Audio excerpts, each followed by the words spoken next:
At a family dinner, my sister smirked and said, "Mom and Dad told me I'm moving into your house." I smiled, the one they always used, and replied, "That's funny. I sold it last week for $740,000. Then I slid the paperwork across the table. His face went completely white. "Oh, you are not going to believe this story. Imagine years of battling unfair favoritism, sacrificing absolutely everything, only for your entitled sister to casually announce she's moving into your home because your parents said so." Well, let's just say their faces went pure white when I calmly slid the house sale papers across the table. That night, it was a reckoning. Growing up as Campbell in suburban Connecticut, it felt like my parents, Robert and Diana, were running two completely different households under the same roof. There was an invisible line, always, between me and my younger sister, Megan. We weren't poor. My dad was a regional manager. My mom had a successful interior design business. We lived in a big, beautiful colonial in a great neighborhood. From the outside, we were the picture of success. But inside, the difference in treatment was stark, like day and night. When I brought home straight A's in middle school, my mom would just nod. "That's what we expect from you, Campbell." But when Megan scraped by with B's and C's, celebrations, ice cream trips, endless praise for how hard she must have studied. This pattern followed us everywhere. I made varsity baseball as a freshman. "Don't get too distracted from your studies," my dad would warn. Megan made junior varsity cheerleading. My parents were at every single competition, elaborate signs in hand, throwing parties afterwards. It was wild. Even my early interests were met differently. Around 13, I got really into finance. I devoured the business section of the newspaper my dad tossed out, fascinated by stocks and real estate. When I asked for investment books for Christmas, my parents actually exchanged worried looks. "Wouldn't you rather have video games, like normal teenagers?" my dad asked. Meanwhile, Megan would cycle through expensive hobbies, horseback riding, pottery, guitar lessons, abandoning each after a few months, and my parents would cheerfully fund the next one. It was endless. By high school, I just accepted it. I stopped trying to get their approval and just focused on getting out. While Megan was partying her way through school, I kept my grades up, worked part-time at a hardware store, and saved every single dollar. My parents worried more about my lack of social life than they ever appreciated my work ethic. Then college letters arrived. I got a partial scholarship to State University's business program. Their response: tepid. "We hoped you'd aim for something more prestigious." A year later, Megan got into the exact same university, no scholarship, and they beamed with pride. She'll have the full college experience, without being distracted by work. That was it. That was the moment I decided. I would pay my own way. My scholarship covered 40%, but I refused to take another dime from them or pile on loans. It meant working. A lot. My college schedule was brutal. 5 a.m., coffee shop, classes until 2, library until 7, then waiting tables until midnight. Weekends were double shifts. Sleep? A rare luxury. It was during my sophomore year, waiting tables, that I met Alice. She was a nursing student, just as busy, just as determined. We bonded over our exhaustion, our drive. Alice understood me in a way my family never had. She was my rock, never complaining when I had to cancel plans. "You're building something," she'd say. "Most people our age are just drifting." My first real taste of real estate came in junior year. A coffee shop regular needed help with rental properties. The pay was tiny, but the knowledge? Invaluable. I learned tenant screening, maintenance, and most importantly, how real estate builds wealth. It lit a fire in me that's never gone out. The contrast between my life and Megan's just intensified. While I worked 3 jobs and studied, she changed majors 3 times, had spotty grades, and relied entirely on our parents. Her car broke down sophomore year. They bought her a brand new Honda Civic, no questions asked. I was still catching the bus at 5 a.m. That was the breaking point. I called home from the coffee shop's back room, hands still smelling of espresso. "So, Megan got a new car?" I tried to keep my voice neutral. "She needs reliable transportation, Campbell," my mom explained, as if I was being unreasonable. "And I don't." I shot back. "I'm working 3 jobs and taking a full course load." My dad took the phone. "Campbell, we're not having this conversation. When you're a parent, you'll understand that different children have different needs." Different needs. That phrase burned in my brain for days. It was their excuse for the blatant favoritism. That night, walking to the bus stop, exhausted, smelling of fried food, I promised myself I would never expect anything from them again. I would build my own success so completely that their approval would become utterly irrelevant. I graduated with a business degree, a 3.6 GPA, and less than $10,000 in student debt. A miracle, honestly, and 4 years of practical work experience. That helped me land an entry-level job at Meridian Financial Services. The salary wasn't huge, but it offered stability. For the first time, I didn't need multiple jobs. At Meridian, I met Marcus, another new hire who loved real estate. Unlike me, he came from a real estate family and had absorbed so much knowledge. We became fast friends, spending lunches talking investment strategies. Most people our age spend everything, Marcus observed. If we live below our means now, we'll be miles ahead in 10 years. I took that to heart. While my coworkers bought new cars and fancy apartments, I stuck to my college frugality. Cheapest apartment, 2 roommates. Homemade lunches. My ancient flip phone was an office joke, but I didn't care. Every spare dollar went into my house fund. 25% of every paycheck automatically transferred. I maxed out my 401k match, but kept other investments liquid. This extreme saving lasted 3 years. I missed so many happy hours, turned down weekend trips, wore the same 5 work outfits on rotation. My parents thought I was being ascetic. Megan openly mocked me. "You're making decent money now," my mom would say. "Why live like you're still a struggling student?" They just didn't get it. I wasn't depriving myself. I was investing in my future. Alice understood. She'd finished nursing school by then, working at the hospital. Our relationship had deepened. On weekends, instead of expensive dates, we'd visit open houses, dreaming. Someday, I'd tell her, we'll have a place of our own. By my 3rd year at Meridian, my dedication paid off. Promotion to junior financial advisor, a nice salary bump, and my house fund, almost $60,000. Enough for a down payment. I found Stephanie Winters, a real estate agent Marcus recommended. She specialized in overlooked properties, good bones in transitional neighborhoods, fixer-uppers, foreclosures. Most first-time buyers want move-in ready, she told me. If you're willing to work, you can build equity much faster. That was me. After months of searching, I found it, a 1950s ranch in an older neighborhood that was starting to gentrify. The previous owner had passed, and his kids just wanted to sell.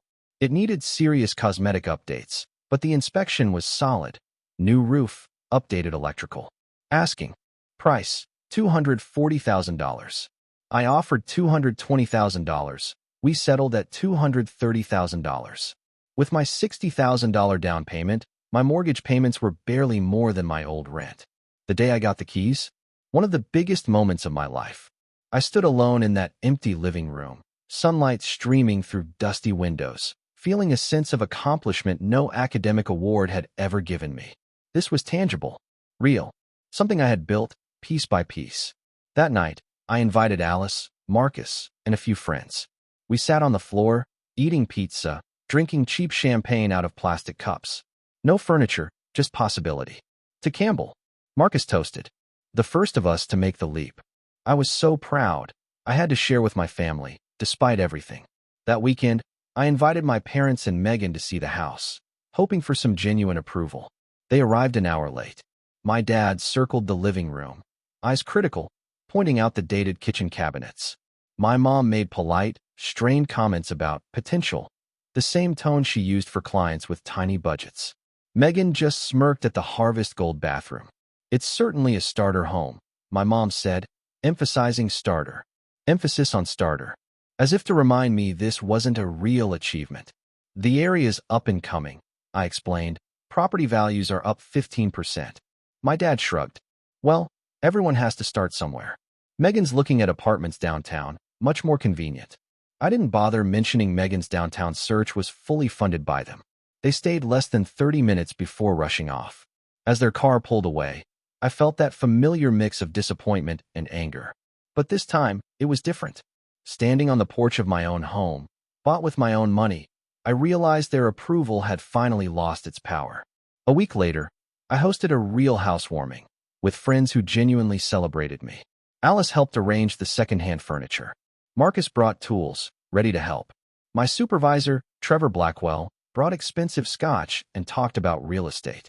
You've made a smart move, Trevor said. Building equity young is how wealth starts. As my friends filled the house with laughter and support, I realized I had created the very thing my parents never gave me. A circle of people who valued me for who I was, not who they wished I'd be. With those keys jingling in my pocket, I dove into a 2-year renovation. Every weekend was a workshop. I ripped out carpet to reveal hardwoods, fixed the leaky faucet, replaced the ancient water heater. YouTube became my university. I watched videos on tiling, drywall, plumbing. Hardware stores became my classroom. What I couldn't learn, I bartered for, helping a coworker with taxes in exchange for his refinishing expertise. Marcus was a godsend, helping me with power tools and giving up his Saturdays. You're building sweat equity, he'd say. Every hour you put in adds value. My professional life grew in parallel.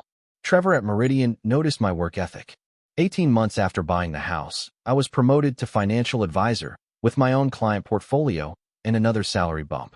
Straight into renovation materials, of course. Alice was a constant presence, spending most weekends helping. She had an eye for design that complemented my practical approach, transforming dated spaces into fresh, inviting ones. As the house evolved, the tension between my life and my family's expectations grew. It all came to a head 2 years after I bought the place, when my parents and Megan showed up unannounced on a Saturday. I was in the backyard, building a deck with Marcus and Alice, covered in sawdust and work gloves. I opened the door to find them dressed for brunch. Megan had her new boyfriend, Kevin, a slick-looking guy with designer sunglasses and a watch that probably cost more than my mortgage. Campbell. We were in the area, my mother announced, already stepping inside. Thought we'd see how the house is coming along. The next hour was excruciating. My mother critiqued the paint colors Alice and I had carefully chosen. Bold choice for such a small space, she said of the navy accent wall. My father eyed the deck in progress skeptically, asking about permits. Megan and Kevin wandered through, whispering and chuckling. As we stood awkwardly in the kitchen, the one room I'd completely gutted and renovated, I overheard Megan to Kevin, thinking she was quiet. Don't worry how basic everything is here. My parents will help us get a much nicer place once we decide where we want to live. Kevin nodded, adjusting his expensive watch. Good. I was thinking at least 3,000 square feet, maybe in Riverside or Oakwood. I pretended not to hear, but Alice's hand found mine under the counter, squeezing it. Marcus, sensing the storm, made an excuse about needing deck screws and vanished with a sympathetic glance. Before leaving, my father pulled me aside. Your mother and I have been thinking, he began, in that tone that always preceded an unwelcome suggestion. Megan is struggling to find a suitable apartment on her entry-level salary. Since you have all this space now, perhaps you could let her stay in your spare bedroom for a few months, just until she gets established. The request was so utterly presumptuous, I struggled to speak. Megan had graduated over a year ago with a communications degree, working as a social media coordinator, when she bothered to show up. The idea of her moving into the home I'd sacrificed years for, while she still got parental subsidies. Absurd. Dad, that wouldn't work, for a variety of reasons. I finally managed. I'm still renovating, for one thing. And Megan and I have very different lifestyles. He frowned, clearly displeased. Family helps family, Campbell. Your sister needs support right now. I've supported myself since I was 18, I shot back. Maybe it's time Megan learned to do the same. The conversation ended there, but it planted a seed of unease. I started to wonder, were they planning on me being Megan's safety net when their resources ran out? That suspicion was solidified at Thanksgiving dinner a few months later. Around my parents' formal dining table, my mom clinked her glass. Megan has exciting news. Megan, tossing her hair dramatically, announced, I've decided to quit my job at Everly Boutique. The environment was stifling my creativity. I'm going to take some time to find myself and explore opportunities more aligned with my personal brand. My parents beamed, as if quitting a stable job without another lined up was brave, not irresponsible. When I dared to suggest lining up another job first, the response was immediate and unified. Not everyone wants to be chained to a desk, pushing papers, Campbell. Megan snapped. Your sister needs to find her passion, my mother added defensively. We're supporting her decision, my father concluded firmly. I bit my tongue, thinking of all the risks I'd taken, without any emotional or financial backing from them. Later that evening, alone with my dad in the kitchen, he casually dropped it. With Megan unemployed, they might need to tighten their belts. Your mother and I aren't getting any younger, he said, loading the dishwasher. We hope to increase our retirement contributions this year, but with helping Megan, that might not be possible. The implication hung heavy. I was doing well, so maybe I should contribute to the family pool. I changed the subject, but the conversation left me deeply unsettled. It was my Uncle Jim, my dad's brother, who offered an unexpected perspective that same visit. Stepping outside for air after dinner, he nodded towards my recently purchased certified pre-owned sedan. Nice, practical car, he commented. You've always had a good head on your shoulders, Campbell. Thanks, Uncle Jim. Sometimes I think my parents would prefer if I made flashier choices. He chuckled, humorlessly. Robert and Diana have always had a blind spot when it comes to Megan. Been that way since she was born. He paused. I respect what you've built on your own.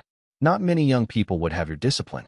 It was the first time anyone in my family had acknowledged my independence as a strength, not a flaw. That brief conversation, it was the validation I hadn't realized I still craved. Around this time, Marcus and I started seriously talking about a business partnership. What began as casual chats had become a concrete plan. We'd both saved aggressively, and our skills complemented each other perfectly. My financial analysis, his practical property management, and renovation knowledge. We could start small, Marcus suggested. Find a distressed property, fix it up, rent it or flip it.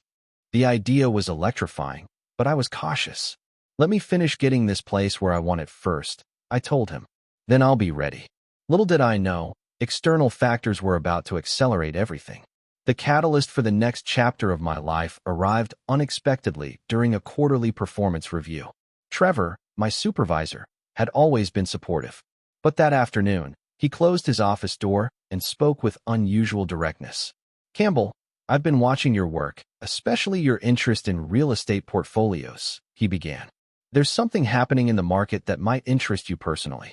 He explained that Westfield Development, a major commercial real estate company, had secured approval for a mixed-use project that would transform several blocks near my neighborhood.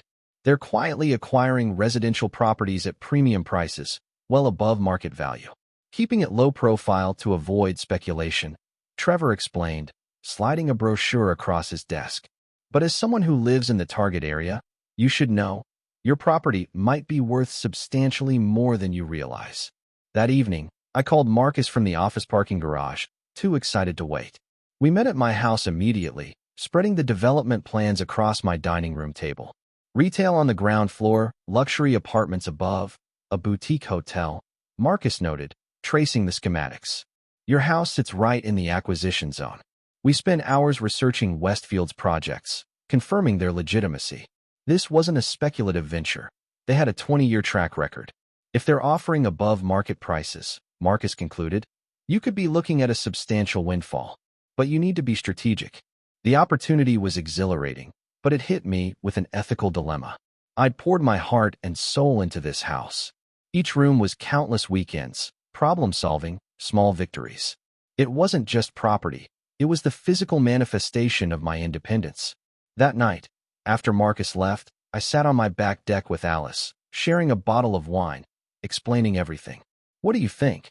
I asked. Am I crazy to even consider selling, after all the work we've put in? Alice swirled her wine thoughtfully. This house represented a specific goal at a specific time in your life, she finally said. You wanted to prove you could do it on your own, and you did. But maybe your goals have evolved. The house itself isn't the achievement, Campbell. The achievement is what you built. Your financial independence, your skills, your confidence. Those go with you wherever you live. Her perspective was like a spotlight. We stayed up late discussing possibilities, investing the proceeds in multiple rental properties, accelerating the business with Marcus, maybe even buying a bigger home together. By morning, my decision was made. I would quietly explore selling to Westfield, but keep it absolutely confidential. Given my family's hints about financial support and Megan's instability, I worried they'd try to insert themselves into any windfall. I contacted Stephanie, my agent, swearing her to secrecy. She discreetly approached Westfield's acquisition team. The response was immediate, enthusiastic. Within a week, Stephanie called with news that made my heart race. Westfield was offering $740,000 for my property, more than 3 times what I'd paid just 3 years earlier. They want to move quickly, Stephanie advised. Your property is in a key location. After consulting a real estate attorney, I accepted. The due diligence was brief. They'd already assessed the neighborhood. We set a closing date for 30 days later. During this time, I met with an independent financial advisor to strategize the proceeds. We built a diversified plan, a new primary residence for Alice and me, 2 rental properties with Marcus, a long-term investment portfolio, and capital reserves. One evening, discussing our potential new home, our conversation turned to our future. Sitting on that back deck, where we'd spent so many evenings, I realized there was no reason to wait. Alice, I said, taking her hand, these past 4 years with you have been the happiest of my life. You supported me through college. You helped me renovate this house. You understood my goals when my own family didn't. Will you marry me? Her joyful acceptance cemented it. This house had been the first step, but it was time to create something bigger, a partnership, a future, a family of our own making. As the closing date approached, I maintained absolute secrecy. At work, I mentioned to a few colleagues I was thinking of moving closer to Alice's hospital, but no specifics. To my family, not a word, despite increasingly frequent calls from my parents. Through Uncle Jim, I learned they were supporting Megan even more extensively than I'd realized. Rent, car insurance, phone bill, regular loans that were never repaid. They refinanced their house last year. Uncle Jim confided, I don't think their retirement accounts are where they should be. This solidified my decision. If they were already compromising their retirement for Megan, they'd see my windfall as a solution to their financial strain. The closing happened without a hitch. On a Thursday afternoon, I signed the final paperwork and saw the wire transfer confirmation, $740,000, minus the remaining mortgage and closing costs, deposited directly into my new investment account. That evening, I walked through the empty house one last time. Complex emotions washed over me: pride, gratitude, excitement. I had 30 days to vacate, a rent-back agreement giving me time to find a new home. The next morning, a text from my mother. Family dinner this Saturday at Rossini's at 7 o'clock. Important matters to discuss. Attendance mandatory. The formal tone, the expensive Italian restaurant, immediate red flags. I confirmed my attendance, adding, I'll be bringing Alice. Just family for this dinner. My mother replied instantly. Alice's family, I responded. A small act of rebellion that signaled the shifting power dynamics about to unfold. Rossini's, with its white tablecloths and prices that made me wince despite my new wealth, was their venue for celebrations and big announcements. As Alice and I walked through the ornate entrance, a familiar tension tightened my shoulders. My parents and Megan were already seated. My mother's pinched expression when she saw Alice confirmed her unwelcome presence, despite my insistence. My father offered a perfunctory handshake. Megan didn't even look up from her phone. There was an empty chair for Kevin. You're looking well, my mother offered, as Alice and I sat down. The comment seemed genuine, if reluctant. That new promotion must be agreeing with you. Small talk limped along while we ordered drinks. My dad asked about Meridian with his usual detachment. My mom asked Alice about her nursing, though her questions proved she'd retained nothing from previous conversations. Megan finally engaged when her job search came up. I had an interview at Luminous Media last week, she announced, naming a trendy marketing agency. It went really well, but I'm not sure the compensation package meets my requirements. My father nodded approvingly. No need to settle. The right opportunity will recognize your value. I bit back a comment about the value of actually having an income. Megan had been unemployed for 4 months. Kevin arrived 20 minutes late, sliding into his seat without apology. Chronically unemployed, yet somehow dressed in a blazer that cost well over $1,000. Traffic was insane, he muttered, immediately pouring himself a generous glass of wine. The server arrived to take our dinner orders, a brief reprieve. As soon as he left, my father cleared his throat. That particular clear. We've asked you here tonight because there are some family matters to discuss, he began, his tone formal, like a board meeting. My mother picked up the thread. As you know, Megan has been going through a transitional period career-wise. The job market in her field is extremely competitive, and the cost of living here is ridiculous. The rent for anything decent is completely unaffordable on an entry-level salary, Megan interjected. I nodded noncommittally, already sensing where this was going, but morbidly curious. Kevin and Megan have been looking for a place that would give them enough space without breaking the bank, my mother continued. Something in a decent neighborhood with room for Megan to set up her home office for freelance projects. My father jumped in, his tone suggesting a brilliant solution. We've been thinking about this from all angles, and we've come up with an arrangement that makes sense for the whole family. Megan chose this exact moment to deliver her rehearsed line, looking directly at me for the first time all evening. A smirk playing at the corners of her mouth, she announced, "Mom and Dad said I'm moving into your house." The statement hung in the air. Alice's hand found mine under the table as I processed not just the words, but the entitled certainty with which they were delivered. "Your house has 3 bedrooms, my mother explained, as if I might have forgotten my own floor plan. You're single and have a good job. You don't need all that space. It makes sense for Megan and Kevin to use it while they get established. We'd take good care of the place," Kevin added magnanimously, as if doing me a favor. "I've already started planning how to convert your home office into my yoga and meditation studio," Megan continued, scrolling through her phone to show me a Pinterest board labeled Zen Space Transformation. My father leaned forward, clearly going in for the kill, the successfully negotiated deal. "You can move back home with us temporarily, Campbell. It would give your mother and me a chance to see more of you, and you could save on expenses for a while." The absurdity of it all. It might have been comical if it weren't so infuriating. They had planned this entire scenario without once considering that I might object to being displaced from my own home to accommodate Megan's unwillingness to support herself. I looked around the table at their expectant faces. In that split second, I made a decision. I had planned to tell them about the house sale eventually, but not like this. Not as a reaction to their presumptuous demands. Yet the moment called for the unvarnished truth. "That's an interesting suggestion," I said, keeping my voice calm, even. "But there's one significant problem with your plan." "What's that?" my mother asked, her tone suggesting any obstacle would be easily overcome. "I don't own the house anymore." A beat of silence. Then, nervous laughter from my father. "Of course, you own the house, Campbell. We helped you move furniture in last year." "I sold it," I stated simply. "The closing was last Thursday." My mother's face froze in disbelief. "That's not possible. You would have told us if you were selling your house." Rather than argue, I reached into my jacket pocket and pulled out the closing documents. I hadn't planned to share them tonight, but thank goodness I'd brought them.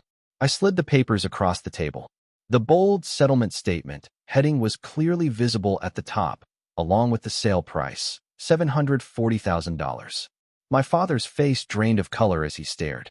My mother gasped audibly. Megan snatched the papers, her eyes widening as she registered the number. $740,000? She spluttered. "That can't be right. Your house isn't worth anywhere near that. Westfield Development is building a mixed-use complex in the area," I explained. "They needed my lot as part of their footprint and were willing to pay a premium." Kevin, suddenly very interested, leaned over Megan's shoulder. "That's some serious cash," he remarked, a new calculation visibly taking place behind his eyes. My mother recovered first, her shock quickly morphing into outrage and a clear attempt at manipulation. "Why would you make such an important decision without consulting the family? This affects all of us. How exactly does my selling my own house affect any of you?" I asked, genuinely curious how she'd frame this. "Well, for one thing," she replied, as if it were self-evident. "It completely undermines our solution for Megan's housing situation. And now you have all this money just sitting around," Megan added accusingly. "Money that could help family." I looked at Alice. She gave me a subtle nod of support. "Actually, the proceeds are already allocated," I informed them. "Part is going toward a new primary residence for Alice and me." "Alice and you?" my mother repeated. "Yes," I confirmed. "We're engaged." Alice extended her left hand, displaying the ring we'd picked out together, modest but elegant, just like her. Instead of congratulations, my parents exchanged alarmed glances, clearly recalculating how this development affected their access to my resources. "Surely you're not spending the entire amount on a house," my father pressed. "With that kind of windfall, there'd be an opportunity to help family members in need." "The rest is being invested," I replied vaguely, not mentioning the specific plans for rental properties with Marcus.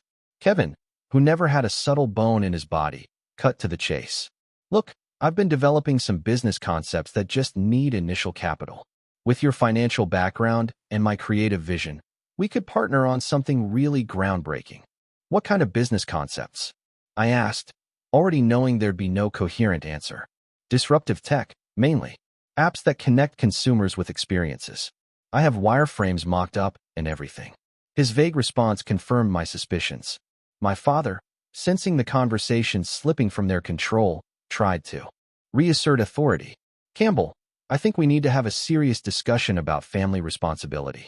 Your sister needs support right now, and you are in a position to provide it. I have supported myself since I was 18 years old. I responded, my voice calm but firm. I worked 3 jobs through college. I saved for years to buy that house. I renovated it with my own hands on evenings and weekends.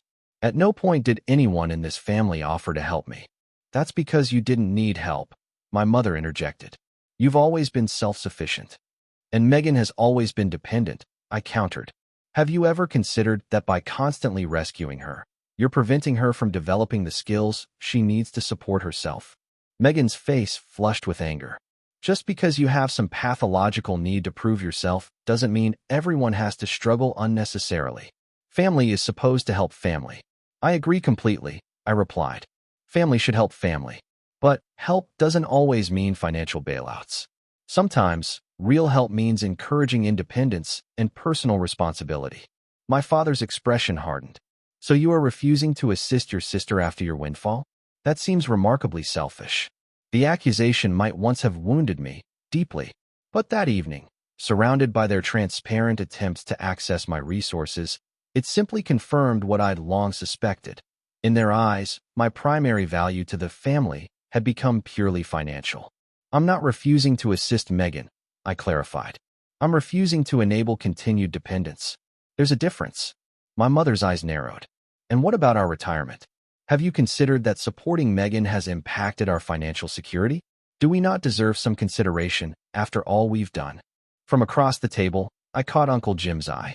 I hadn't noticed him earlier, but his slight nod suggested he'd been observing our family drama unfold. His presence gave me an unexpected boost of confidence. I have considered everything very carefully, I assured my parents. Which is why the money has already been invested. It's not sitting in a checking account, waiting to be distributed. Megan pushed back her chair abruptly, the legs screeching. You ruin everything, she hissed, tears of frustration welling. You just can't stand to see me happy. This has nothing to do with your happiness, Megan, I replied steadily. It has everything to do with creating a life based on my own efforts, rather than others' resources. Come on, babe, Kevin muttered, suddenly losing interest now that the easy money had evaporated. Let's get out of here. As Megan stormed out with Kevin trailing behind, my parents sat in stunned silence, their carefully orchestrated plan in shambles. The remaining dinner conversation was strained and brief. My father made one last attempt to suggest a loan to help their retirement, but his heart wasn't in it. When the check arrived, I paid it without discussion, a small gesture that nonetheless symbolized the dramatic shift in our dynamic. Outside the restaurant, Alice and I stood in the cool evening air, processing it all. Are you okay? She asked, her concern clear. Surprisingly, yes, I replied, realizing it was true. For the first time in my life, I feel completely clear about my relationship with my family. From the restaurant entrance, Uncle Jim emerged, approaching us with a wry smile. Quite a performance in there, he commented.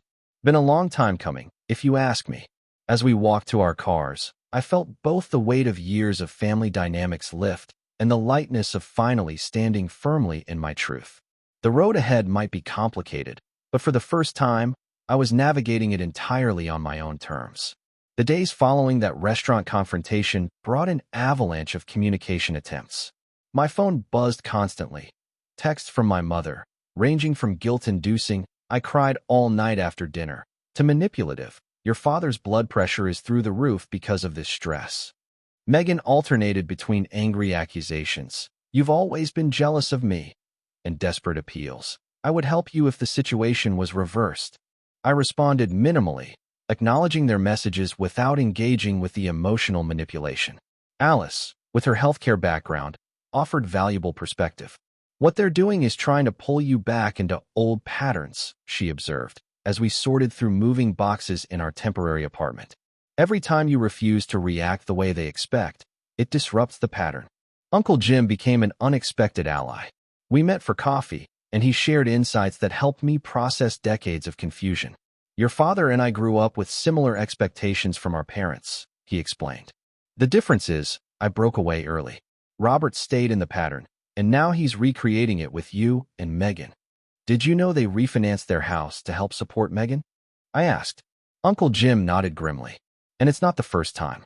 They took out equity when she went to college too, despite having a college fund they'd been contributing to for years. What happened to the college fund? They let her use it for a gap year in Europe after high school. Called it an educational experience. This finally completed the puzzle. They had been systematically compromising their own security to maintain Megan's lifestyle.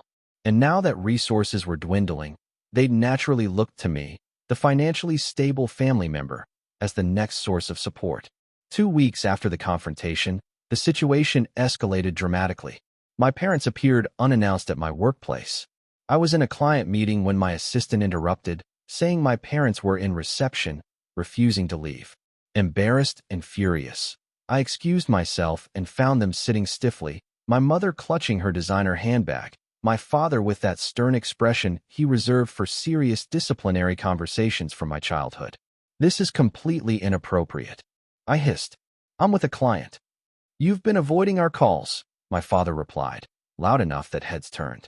You leave us no choice but to address this in person. Trevor, my supervisor, emerged from his office, concerned. Everything okay here, Campbell? My parents were just leaving. I responded firmly. I'll call them this evening. We are not leaving until we discuss the situation with Megan, my mother insisted, her voice rising. She's been evicted from her apartment because she was counting on moving into your house. Trevor, now fully aware of the personal drama unfolding in our professional space, intervened smoothly. Mr. and Mrs. Henderson, I'm Trevor Blackwell, Campbell's supervisor. While I understand family matters can be urgent, this is a place of business. I must insist you continue this discussion outside office hours. My father, unaccustomed to having his authority challenged, began to object, but something in Trevor's steady gaze made him reconsider. With obvious reluctance, my parents allowed themselves to be escorted to the elevator, my mother calling over her shoulder. This is not over, Campbell. When I returned to my desk, I found a message from Trevor asking me to stop by his office. Expecting a reprimand, I was surprised when he instead offered support. Family dynamics can be complicated, he said after I'd briefly explained. But your professional conduct has always been exemplary. Don't let this situation affect the good work you're doing here. His understanding reinforced my growing awareness that I had built a professional reputation entirely separate from my family's dysfunction, a reality they seemed unable to grasp. That evening, true to my word, I called my parents. The conversation was predictably difficult. They informed me Megan had indeed received an eviction notice for non-payment of rent and was temporarily staying in their guest room with Kevin. Her unemployment benefits have run out, my mother explained, as if this were an unforeseeable natural disaster rather than the predictable consequence of months without job seeking. And the rental market is impossible right now. I'm sorry to hear that, I replied, genuinely concerned despite our differences. Has she looked into roommate situations? Or perhaps Kevin could contribute. My father dismissed these suggestions immediately. Kevin is focusing on developing his business concepts right now. And your sister shouldn't have to live with strangers at her age. The conversation circled back to their central premise. I had resources, Megan had needs, therefore I should provide a solution. When I again refused financial assistance, my father escalated to threats. You need to understand something, Campbell, he said, his voice cold. If you continue to turn your back on this family in our time of need, there will be consequences to that choice. What consequences exactly? I asked. You would no longer be welcome in this family, he stated bluntly. Your mother and I have discussed it, and we are in agreement. Either you help your sister, or you are no longer our son. Though I had been gradually separating myself emotionally for years, the explicit ultimatum still landed like a physical blow. For a moment, I was that little boy again, desperately seeking approval that never came. I need to think about this. I finally responded, my voice steadier than I felt. After hanging up, I sat in the dark, waiting for Alice. When she arrived, and I shared the ultimatum, she just held me as unexpected tears came. Not for the threatened loss of my current relationship with my parents, but for the loving relationship I had never had and now never would. The next day, Uncle Jim called with disturbing news. Megan's gone on quite a tear on social media, he warned. You might want to check her profiles. Sure enough, Megan had posted a series of increasingly dramatic accusations across multiple platforms. Without naming me directly, she described being betrayed by my own blood and left homeless because of one person's greed and selfishness. The post generated dozens of sympathetic comments. It was a masterful performance of victimhood that completely erased her own choices. Though I was tempted to respond with the full truth, Alice wisely counseled restraint. Engaging publicly would only escalate the situation, she advised. Anyone who truly knows you understands this isn't who you are. She was right, of course. Marcus, who had seen my family dynamics firsthand, offered his own blunt assessment. They're trying to use social pressure to make you cave. Classic manipulation tactic. During this tumultuous period, Alice and I continued our search for a new home. With the proceeds from my house sale and Alice's savings, we found a beautiful 4-bedroom colonial in an established neighborhood with excellent schools. A home where we could envision raising a family someday. We were in the middle of signing the purchase agreement when my phone buzzed with a notification. Megan, Kevin, and my parents were outside our apartment building. Reluctantly, I went downstairs to meet them in the lobby, asking Alice to stay behind and continue with the paperwork. The four of them stood in an accusatory semicircle, my mother's eyes red from crying, my father's expression thunderous, Megan looking simultaneously victimized and vindictive, and Kevin hovering awkwardly. "We know you're buying a new house," my father began, without preamble. "Your mother spoke with Stephanie." I made a mental note to be more careful about who had access to my personal information in the future. "Is that why you're here?" "To discuss my housing choices," I asked, already knowing the answer. "We're here because you have a choice to make," my father continued. "Either you provide financial assistance to your sister. We're thinking 20% of your house proceeds would be fair, or we are done. No more holidays, no contact, nothing." I looked at each of them in turn, seeing the situation with painful clarity. This was not about family love or mutual support. It was a transactional relationship in which my value was measured solely by my willingness to provide resources. "I have already made my choice," I told them quietly. "I choose to break this cycle. I choose not to enable Megan's continued dependence. I choose to invest in a future with someone who values me for who I am, not what I can provide." "So that's it?"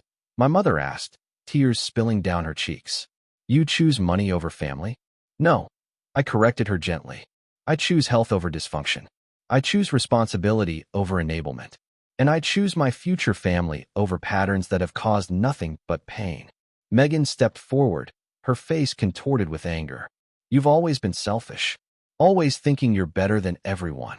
"I don't think I'm better than anyone, Megan," I said steadily. "I just made different choices. And now I'm living with the consequences of those choices, good and bad. You have the same opportunity." My father placed his hand on my mother's shoulder. "Let us go?" He's made his position clear. As they turned to leave, he added, "Don't contact us again. You are no longer welcome in our home." As I watched them walk away, I felt an unexpected lightness. The burden of seeking approval from people incapable of giving it finally lifted from my shoulders. That evening, Uncle Jim called to check on me, having heard about the confrontation from my mother. "For what it's worth," he said, "I think you did the right thing. It might not feel like it now, but standing your ground was the healthiest choice for everyone involved." "Even for Megan?" I asked, still conflicted about my sister despite everything. "Especially for Megan," he confirmed. "She'll never learn to stand on her own if someone always catches her when she falls." In the weeks that followed, Alice and I closed on our new home and began making it our own. Marcus and I formalized our business partnership, using a portion of my house sale proceeds to purchase our first investment property. Through Uncle Jim, I occasionally received updates. Megan had finally found a job as an administrative assistant at a local business. She and Kevin had separated, a development that seemed to have prompted some growth on Megan's part. My parents were consulting a financial advisor about rebuilding their retirement savings. These changes, while small, suggested that perhaps my refusal to be the family's safety net had indeed forced some necessary growth. The thought brought bittersweet comfort as Alice and I prepared for our new life together. 6 months passed. Alice and I settled into our new home, transforming it room by room into a space that reflected our shared values and dreams. The master bedroom, a serene blue, Alice chose. The home office accommodated both her medical journals and my financial analysis. The spacious kitchen became the heart of our home, where we cooked on weekends and hosted dinner parties for our growing circle of friends. My business partnership with Marcus exceeded our initial projections. Our first property was fully rented, and we were already researching our next acquisition. We had established a clear ethical framework: no displacing tenants, high maintenance standards, fair pricing. Uncle Jim had become something of a surrogate father figure. His straight-talking wisdom and unconditional support filled a void I'd felt since childhood. We met regularly for lunch, where he shared stories about my father's youth that helped me understand the generational patterns. "Your grandfather was the same way with your father," he explained. "Nothing Robert did was ever quite good enough, while I was the screw-up who got endless chances. I broke away, but Robert internalized it, and then repeated it with you and Megan." Understanding these patterns didn't excuse my parents' behavior, but it did help me process my experiences with greater compassion and less personal pain. Then, on an ordinary Tuesday morning, an email appeared in my inbox that I hadn't expected, from my mother. The subject line read simply, "Reaching out." The email was brief, cautious, expressing hope I was well, and suggesting that perhaps after some time and reflection, we might consider some form of reconciliation. The tone was different from any communication I'd received before, less demanding, more tentative, with none of the guilt-inducing language that had been her hallmark. I shared the email with Alice that evening, uncertain how to respond or whether to respond at all. The wounds were still fresh, the memory of their ultimatum clear. "What do you want?" Alice asked simply. "Not what you think you should want, or what would make everyone else happy.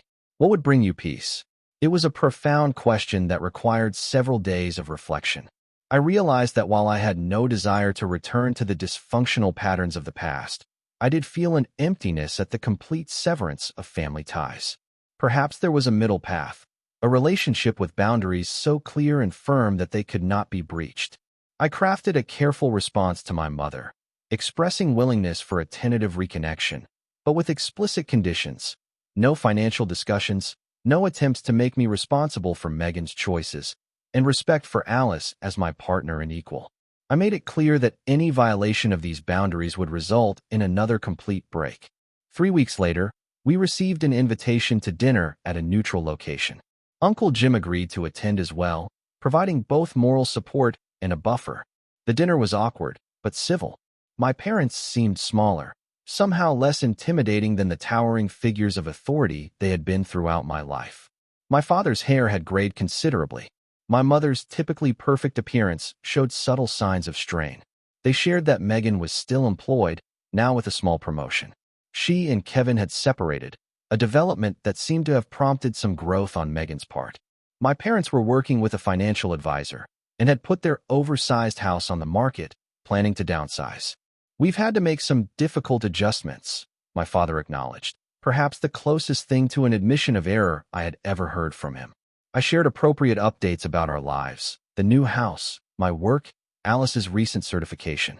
I deliberately kept the conversation at a surface level, testing whether they could respect the boundaries of a normal adult relationship before venturing into deeper waters.